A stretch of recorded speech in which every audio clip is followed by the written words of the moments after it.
धमाके के बाद भीषण आग लगी थी। बिजली के कारण परिचालन ठप हुआ था और देखिए जिसके चलते आम जनता को काफी ज्यादा असुविधाओं का सामना करना पड़ रहा है, क्योंकि मेट्रो के माध्यम से ही जो अधिकतर लोग हैं वो अपने ऑफिस की तरफ, अपने गंतव्य की तरफ जाते हैं और ऐसे में मेट्रो ठप हो गई। मेट्रो की जो सेवाएं हैं वो ठप हो गई, जिसके चलते लोगों को काफी ज्यादा परेशानियों का, समस्याओं का सामना करना पड़ा। जानकारी के अनुसार ट्रांसफार्मर में धमाके के बाद भीषण आग लगी थी और बिजली के कारण जो परिचालन है वो ठप पड़ गया था।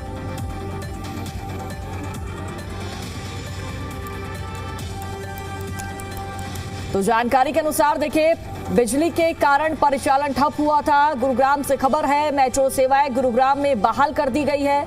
ट्रांसफार्मर में धमाके के बाद भीषण आग लगी थी और बिजली के कारण जो परिचालन है वो भी ठप हो गया था, जिसके चलते देखिए आम जनता को काफी ज्यादा परेशानी का, दिक्कतों का सामना करना पड़ा। लेकिन फिलहाल जो जानकारी सामने आ रही है, जो मेट्रो की सेवाएं हैं वो बहाल कर दी गई है।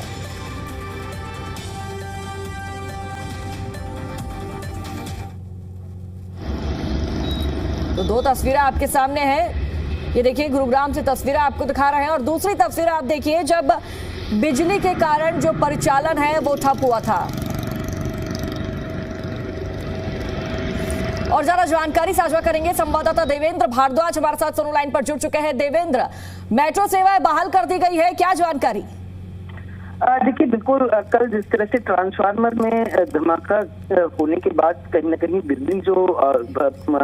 बिजली का जो संकट था वो नजर आया और यही कारण रहा कि न केवल आम लोगों को घरों के अंदर इस संकट से झेलना पड़ा, बल्कि यहाँ तक कि मेट्रो के पहिए भी थम गए पूरी तरह से। यूँ कहें कि लोगों को वहाँ से पैदल मेट्रो से निकलकर आना पड़ा अपने गंतव्य तक। और फिलहाल जो स्थिति है उसको सुचारू रूप से पूरी तरह से ठीक कर दिया गया है, क्योंकि कल ट्रांसफार्मर के अंदर आग लगने के बाद ये बिजली चली गई थी, उसके चलते मेट्रो भी एक जगह थम गई थी और फिलहाल उसको ठीक किया गया।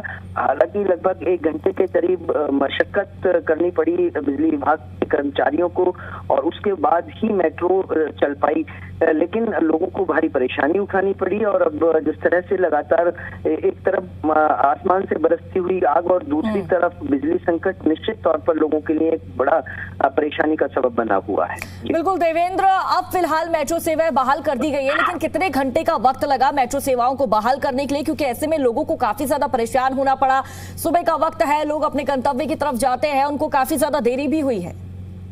देखिए बिल्कुल, न केवल गुरुग्राम के कुछ ही इलाके बल्कि लगभग यूं कहें कि पूरा गुरुग्राम कल बिजली संकट से जूझ रहा था और यही कारण रहा कि सेक्टर 15, 46, सेक्टर DLF, तमाम जो इलाके थे वहां लोगों को भारी दिक्कत का सामना करना पड़ा। और मेट्रो की जो सप्लाई थी जिस ट्रांसफार्मर से, उसमें आग लगने के चलते वहां बिजली चली गई। उसके बाद लगभग 1 घंटे के करीब जो बिजली को दोबारा से दूसरे जगह से कनेक्शन। ठीक है, फिलहाल राहत की बात तो ये है देवेंद्र कि मेट्रो सेवाएं पहले की तरह फिर से चल रही है। शुक्रिया आपका अपडेट देने के लिए।